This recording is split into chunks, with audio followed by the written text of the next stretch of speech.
muri benshi muri kumurakurikirana ibice 103 n'ibice bitatu iradio ni Kazoza FM be your own boss ijwi ryo kugwiza umwimbu ikiganiro ni cakindi nyene ciwanyu kuko twarakibagabiye ni kuziko.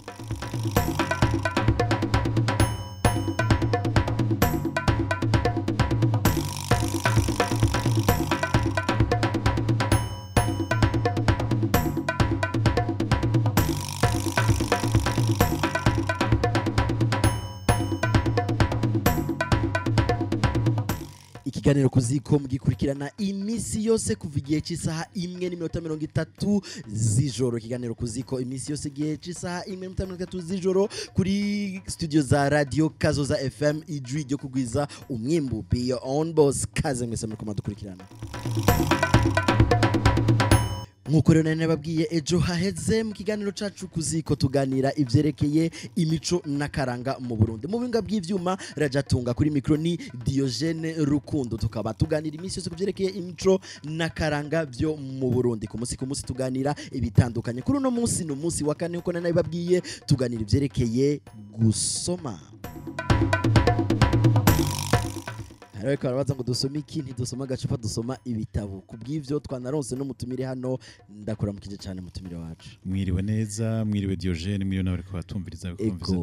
Kazoza FM bose. Umutumire wacu akaba yitwa Roland Rugero Lewis. Lewis na mahoro. Na mahoro gose namwe n'amarembe. Ego akaba ari umwanditsi akaca yongera akaba umumenyesha makuru. Kuri uno munsi rero mu kiganiro cacu gusoma nkuko nameje kubabwira kuganiro cacu kuziko tuganira ivyerekeye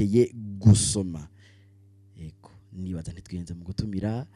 Rugero Roland Lewis mu vyerekeye gusoma akaba aserukira les éditions gusoma. Ego mbega les éditions gusoma uzitubwira niziki nibiki bimeze gute? Les éditions gusoma ni inzu twavuga mu Kirundi ngira ni inzu yo kwandika ibitabo no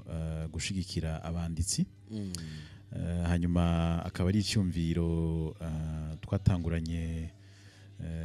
n'umuvandimwe akaba n'umumenyesha makuru nkanje yitwa Jimmy Elvis Vyizigiro. Benshi barakunze kumubona yandika ku mbuga ngurukana mu bumenyi kubijanye n'imico nakaranga by'u Burundi akahise ku Burundi. Hanyuma rero twebwe umugambi twatanguye umwaka uheze tukaba dufise ubufasha bw'inyamakuru Jimbere, tukaba dufise ubufasha bw'abantu batandukanye bagomba gushikira ibijanye no kwandika mu Burundi. Hanyuma rero ihangiro twihaye nuko dushobora guteza imbere ivyo kwandika mu Burundi, gukundisha abantu kwandika, tugasohora ibitabo. Twihaye ko kuva ku mwaka uza mu 2023 dusohora ibitabo 4 ku mwaka. Tugashiraho ihiganwa ryo kwandika aho uwa mbere tumuha 10,010,000 ku munsi. Uratujanira ntugishika turaguhaye ikaze ukitubwira 10,010,000 kugusoma kuri Kazoza FM kwandika. Kuvuga no kwandika birashobora gutuma twitunganiza imigambi neza cyane gose. Ego tuguye kandi ikaze cyane muri kino kiganiro cacu kuziko. Twakire gose mese muri ko muratwumviriza aho muri hose, muri ko murataha, muri muhira, muri mu kirabo, aho muri hose muri ko muratwumviriza. Kaze cyane mu kiganiro cacu kuziko kuri radio Kazoza FM be your own boss ijwi ryo kugwiza umwimbu. Turi kumwe na n'umutumire umwanditsi akaba n'umumenyesha makuru Rugero Roland Lewis ariko aratubwira ivyerekeye les éditions gusoma nkuko meje kuvyumva. Les éditions gusoma ni inzu bandikiramwe ibitabo n'ibindi. None édition gusoma muvuze yuko yatanguye haciye umwaka wose. Twatanguye gukora nivyo twatanguye gukora mu kwi 12 ku mwaka uyuhe ku mwaka hari kigarama 2021 ego. Hanyuma ubundi jewe mu vyo kwandika n'ibitabo ndabifisemo imyaka myinshi ndabikoramwo. Mugenzi wanje Jimmy nawe nyine afisemo umwaka myinshi abikoramwo. Ngabo turagomba yuko turonka ugwaruka nago nyene usanga rufise aho gatima bakunda ibintu byo kwandika nabo bagatangura bakinjira mu mwuga. Hanyuma tukabakundisha uwo mwuga bakabona ikivamwo kubera ko kenshi burya umuntu umutuma akunda ikintu kubera ko abona ko ari icakuramwo ubona ivyo kwandika canke gukunda gusoma ata makiriro wo bikuramwo ubona utokuramwo akazi ubona utoshobora kugaburira bawe ntavyo witaho mugabo dushizeho iyo prix abantu bakavuga ati burya nanditse nkandika neza igitabo kikazokundwa nzoronka miliyoni 10 hamwe n'ibindi bijanye no kumenyekanisha ingabirano yawe kumenyekanisha ivyo wanditse ivyo byose abantu nibaza ko bazogira n'abana bazotegwa intege n'abavyeyi babo bati niwandike urabe ko ajya amahera nawe tuyatwara tukiraho nyene none les éditions gusoma zoba zitandukaniye hehe n'ayandi ma edition dusanzwe dufise cyane ngaha iwacu mu Burundi nakaye kabijya mufise mwebwe ego ni kibazo ciza cyane hariho ama edition menshi edition gusoma twebwe dutandukaniye ku bintu bitatu bihambaye icambere coco nuko tugomba vy'ukuri gushira ku rundi rugezo ivyo kwandika mu Burundi mu gifaransa bivuga neza ni professionnaliser les métiers du livre no kuvuga nimba tugomba gusohora igitabo kigakosorwa ari igitabo gisohotse mu Kirundi tukavuga tuti turagitoreye intumbero cosohokeramwo tugakora ibijanye ibikorwa bijanye nuko igitabo kiba kitarasohoka nuko igitabo kiba kiriko kirategurwa nuko igitabo kiba camaze gushika ku isoko professionnaliser les métiers du livre ica kabiri naco les éditions gusoma zigomba kuzana no gushigikira cane kuri ubutandukane bw'ivyandikwa mu gifaransa novuga nti la diversité des publications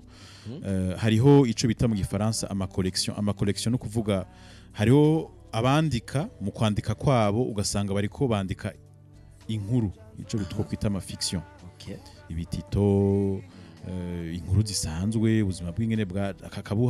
akabuha intumbero aho usoma inkuru la fiction hariho ama collection yandi uzosanga abantu peut-être bariko bandika ubuzima bwabo canke bariko barandika gushushanya ivy'igihugu caciyemwo kahise nibiki hariho ibizoba bijanye n'ivyese hariho ibizoba bijanye n'ubushakashatsi ayo yose n'ama collection atandukanye asaba yuko muri collection imwe yose uba ufise ico mu France bita comité de lecture no kuvuga ugomba kwandika ibintu bijanye no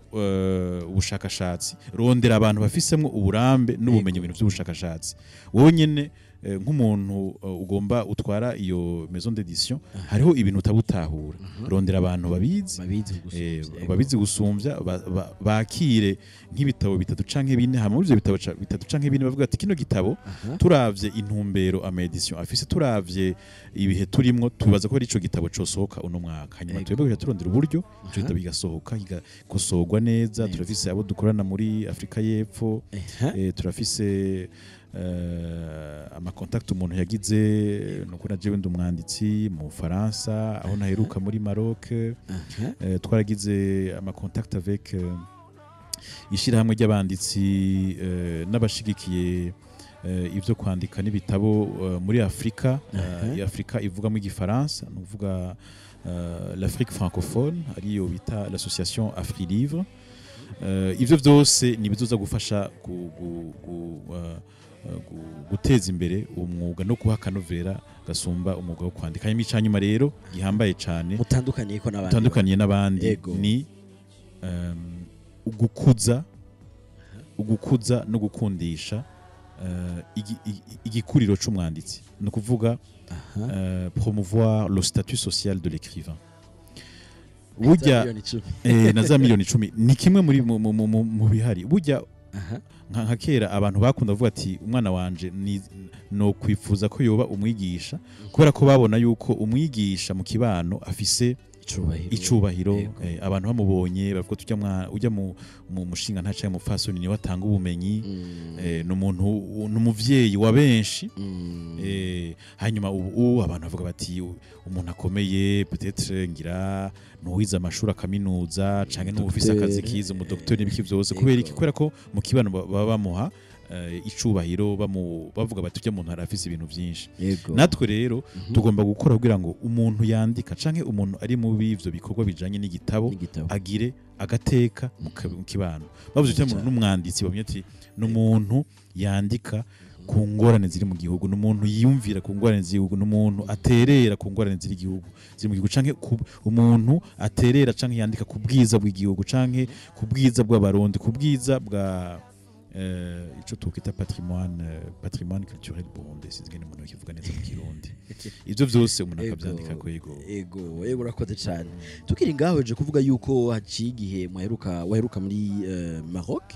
muri ntihenze muri salon international de l'édition et du livre yabereye neza na neza i Rabat uramarayo nk'indwi nka zibiri muri ivyo nyene vy'igitabo none ni giki wakuye muri Maroc ucurazana muri les éditions gusoma kizofasha nyene abanditsi canke abantu bose bakora mu vyerekeye igitabo ayi wacu mu Burundi jewe nibaza yuko ikintu gihambaye cane co gutahura nuko ico je nabonye nukungene igihugu ca Maroc kiriko kirubaka isura y'igisagara ca Rabat umugwa mukuru wa politike wa Maroc Rabat ikaba capitale ikaba umugwa mukuru bayise Rabat capitale culturelle de l'Afrique pour 2020 et du monde musulman no kuvuga Rabat ikaba umugwa mukuru wijanye n'imico kama wa Afrika uno mwaka Afrika yose nzima nico gituma bari batumiye abanditsi canke abari muri vyo vy'imyuga ijanye n'ibitabo benshi bavuye muri Afrika hanyuma bagashiramwa amahera menshi nibaza ko bakoresheje nk'imiliyoni 25 z'amadolari kugira ngo borganize ivyo bintu miliyoni 25 z'amadolari no kuvuga miliyaridi 25 gusa kundwi zibiri miliyaridi 50 ahubwo kundwi zibiri hanyuma ugasanga rero bace bashira ko nico kintu c'uko Rabat ari umugwa mukuru w'ibihugu birimo abisilamu ugiye rero kuraba urabona uburyo bwinshi bashiramwo kuko nubwo bitoba bigarukana amahera muri mu kugurisha ivyo bitabo aho ico gihe hariho ikijanye na prestige na image na isura y'igihugu mu bihugu vya muri Afrika muri Maghreb no kwisi ko bari batumye abanditsi bavuye mu mihingo itandukanye yo kwisi hama rero ugasanga ivyo navyo biciye biza guha intege babandi bariko barakora muri ba mukerarugendo babandi bariko barakora mu ma service restauration buraro bunywero n'ibiki byose birinjiza amahera nico kintu cambere kandi ngano nga mu Burundi turashaka kubikora ni bisaba gusa ko abantu muri gwa rurimi bisaba ko abantu bipanga neza tukipanga neza twebwe natwe turashaka yuko Bujumbura iba iki mu myaka 2 canke 3 iba umugwa mukuru sinzi ngene umuntu bivuga nukwiha intumbero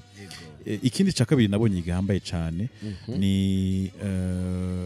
kwandika mu rurimi abantu bato batahura muri kiriya gihugu abantu cane batahura icarabu natwebwe ngaha mu Burundi nimba dukeneye gukora ibintu bijanye no kwandika by'ukuri dutegereza kwandika mu Kirundi kuvuga ko nico muzogikorera ko muri les éditions gusoma tuzosohora ibitabo mu Gifaransa no mu Kirundi ama collection ari mu Gifaransa niyo ma collection ari mu Kirundi kuvuga hasohoka indimi zibiri yego hama rero kuvyo wakuye muri Maroc kuvyo wakuye muri Maroc aho ivyo bibiri cane yuko Maroc yagishatse kugira Rabat nk'umugwa mukuru wa la culture hamwe nuko bashyiramo uburyo bwinshi bikaba ari ibintu ushaka kuzana ngaha muri les editions gusoma kugira ngo no Burundi tugire tuti twihaye ihangiro ryuko nyamba dufatira kuri les editions gusoma mugabo dushike kuri no ntambwe ego abanywanyi muri ko muratwumviriza muri benshi cyane aho muri hose turabakiriye rero kuri no mwanya ngira ngo tugomba tubahe akanya mushobore kwakura kutwandikira kutubarira ubutumwa kubaza ikibazo umutumire wacu ndabibutse yuko yitwa Rugero Roland Lewis akaba ari umwanditsi akacongera akaba umumenyesha makuru akaba yaserukiye les editions gusoma mu kiganiro cacu kuziko hiriko kwibera kuri radio Kazoza FM ijwi ryo kugwiza umwimbo akanimere rero ndakabibutse ni 72 23 23 72 23 23 23 African Vati ayi ntukamenyegeze nawe rero ntukamenyegeze umutumire wacu muhamagare umubaze ukumva biranze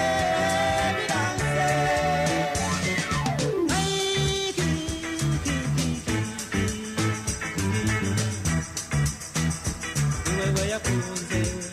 niyumura mutwere uciciki gutunyewe ubonye ibisigimwe sokoroka ibyo bigenda ko bose ibisanzwe birazwi nazokoye gukira wewe umuhoro ubusa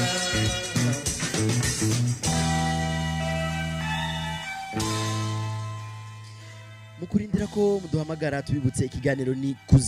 kuziko mukaba mugikurikirana misi yose kuva igihe cy'isaha 1:30 z'ijoro ikiganiro ni kuziko kuri no musi wa kane tuko tuganira ku byerekeye gusoma tukaba twatumiye les editions gusoma zaserukiwe na Roland Rugero Lewis turanse umunywanyi wa mbere ku telefone allo mumeze neza mahoro neza namwe ni sawa natwe ni sawa turashima ego mwitwa bande mutwakuye muri hehe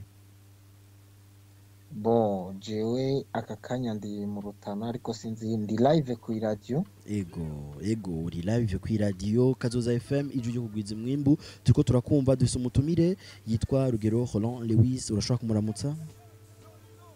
amoro cyane Lewis amahoro cyane mumeze neza ego n'amahoro gose muraho namwe natwe turashima ego mwatwumvirije ikiganiro kuziko mwariko muratwumviriza ikiganiro nuguru ya radio bunyene ego sinashoboye kugikurikirana turiko tuganira ku byerekeye gusoma ikiganiro cyitwa kuziko kuri no musi wa kane turiko tuganira ibyerekeye gusoma mbega hiyo mu Rutana turasoma ibitabo ego ibitabo muri rusangi uno munsi uri kuraraba n'ivyo bumenyi haba mu banyeshuri biga amasogondera amaprimaire twavuga ko gufata umwanya ngo usome ibitabo biragora abatari bake ntibabiha umwanya hari navyo bitanga ubumenyi novuga ko vyagabanutse ugeranije na kera kuko buriya kera n'ingisho baronka zaragerageza gusigurwa ugasanga umuntu aramenya kino kintu gisigura kuno ariko no munsi nibaza ko ingufu ni nke cyane ugeranije no mu myaka iheze ariko turandika dukeyi bazi nubwo ko baragapoeme nubwo ko barakaririmbo ko nibaza ko muri gusoma nkuko mwatwumvirije harimo kwandika gusoma harimo n'ibintu byose bikorwa kugira ngo igitabo gisohoke hari n'abagitanga ubupike kwavuga ati nyandikira ariko gusa atakwatanditse mbega tukiri ngaho nyene tubaze umutumire wacu muri gusoma ibi bitabo abaheza amashuri bandika nabyo birashobora kujamo ego cyane gose kuko igikuru ni guteza imbere ivyumviro guteza imbere ivyumviro ashaka ko ari ivyumviro bijanye no gufonda canke gufonda la réalité la fiction no kuvuga kuyumvira uko ukuri kuhari koba kumeze mugabo harashobora kuba kandi ivyumviro bijanye n'umwuga ukora uvuga ufise ubumenyi ufise ubuhinga ufise uri umushakashatsi canke bikaba ari ivyumviro bivuye mu kurondera kwawe mu kurondera mu bushakashatsi bwawe ari ivyo nyene bivuye mu banyeshuri canke mu bandi bose baba bafise ivyo bakora urumva navyo nyene tuzobiha agaciro yego ari umugambi mwiza ujanye muri kaminuza y'u Burundi ujanye no gushira ibyo bitabo banditse kubiha iforoma igezweho sur le digital digitaliza navyo nyene umuntu azobikorerako hanyuma tugerageze kubimenyekanisha mu gihugu no mu makonkuru asangamo harimo ivyumviro bimwe musanga bishobora kuza kubera ineza abarundi n'isi yose yego munywanyi ku murongo ngira ngo uravyumvise navyumvise ariko hari ikibazo nagomba ndamubaze yego mbega kubera ko nk'ubu ubu bumenyi abanyeshuri baba bize mu mashuri yisumbuye ya kaminuza bishika mu babuhawe ntibabukoreshe nari navuze ku kibazo kijanye no gusoma ugasanga umuntu yarandikishije igitabo ariko niwe yize mu akagira ubundi bamwandikire mbega bijya vyovyo mubona byovaho gute canke umunyeshuri aba afise agaciro baki kuri ico gitabo mu gihe kiba cyanditswe n'uwundi sinzi gato yuko wosubiramo ikibazo cawe biyo ndacumve neza uno munsi yego mu banyeshure bariga bagaheza ndetse bakanandika ibitabo yego tuba tugaruka nako ngaruka kw'abo banyeshure usanga batanga pike ku gitabo bakagihunda akakibandikira kandi aribo bize ariko mbaza nti mbega ku gitabo kiba cyanditswe kirafitiye akamaro uno munyeshure yize canke yari ngombwa ko akoresha ingufu kugira ngo yandike igitabo gwiwe urumva aho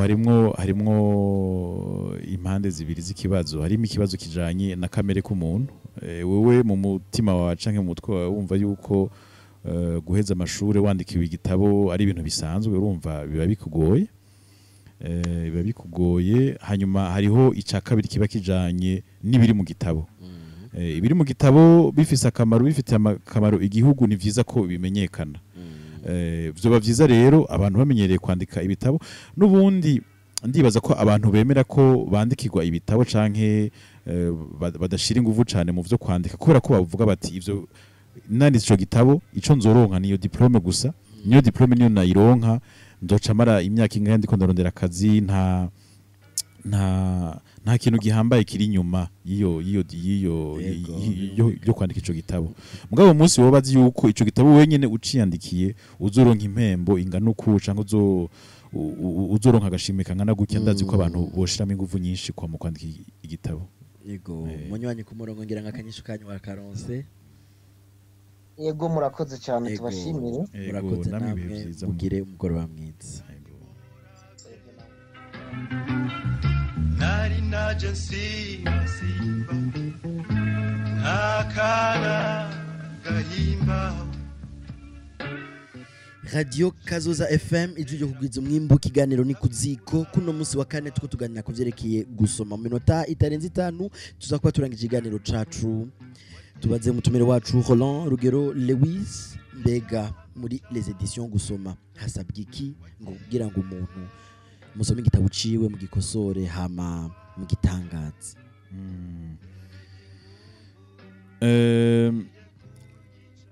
ubwa mbere nkuko nababwiye ingene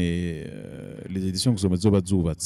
zubatse hariho amakomite de lecture urumva igitabo kugira ngo cemegwe gusohoka nuko abari amakomite de lecture yasomye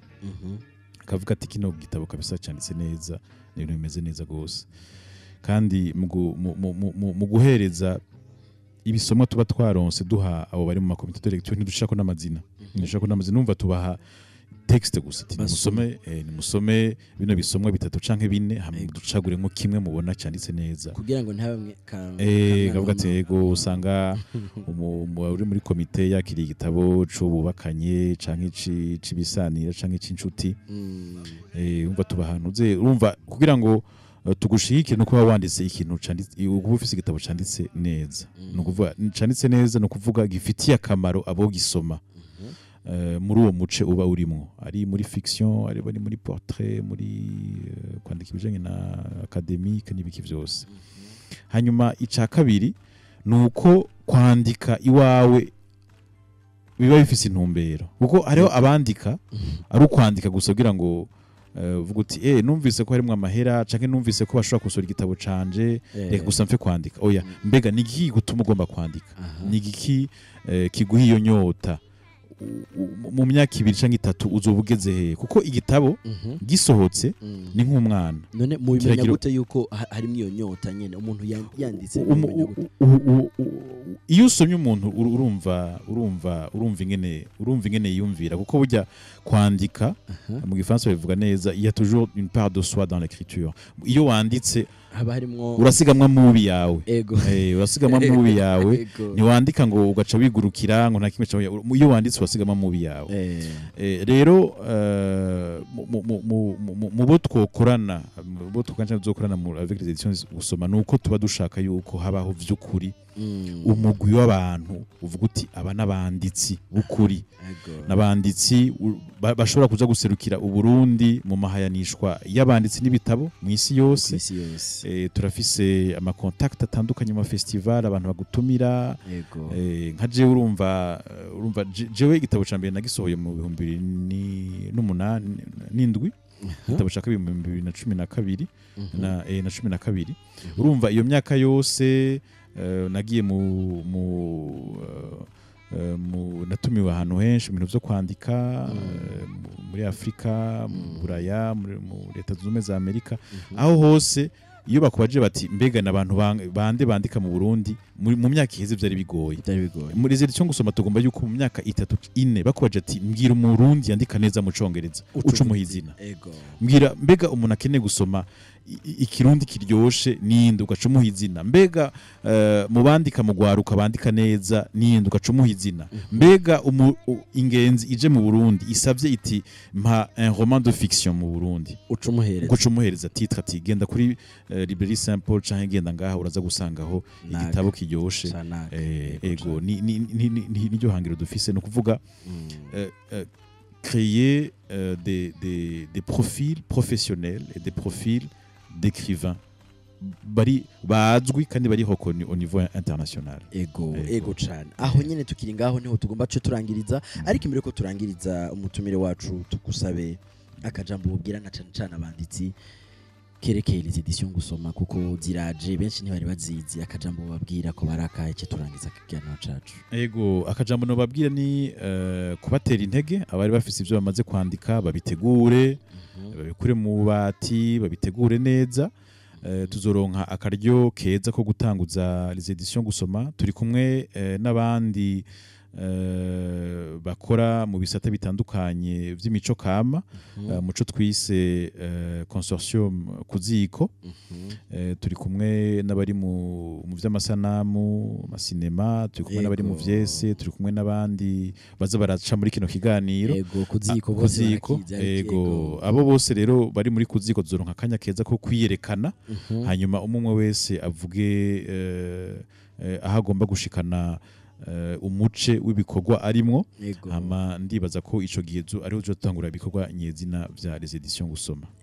umutumire wacu yari Rugero Roland Lewis tugushimire cyane kubona watwitavye ndabashimire cyane kandi ndabibutsa yuko harimo frambu mu kwandika no gusoma urakoze cyane dushimire mwebwe mwese mwatwumvirije ikiganiro cy'uno munsi kuziko kuri uno munsi wa kane tukaba twariko turaganira ku vyerekeye gusoma iradiyo ni Kazoza FM ijwi ryo kugwiza umwimbo ibicijana na 3 n'ibice 3 kuri micro mu kiganiro kuziko mari kumwe na jewe Rukundo Diogene ndabutse kandi ko umutumire yari Rugero Roland Lewis tuboshemire mwese mwatwumvirije dushimire wari muhinga bw'ivyuma Raja Tunga tubashimire cyane gose tubaha irindi sango gedro amasahani yandi nyene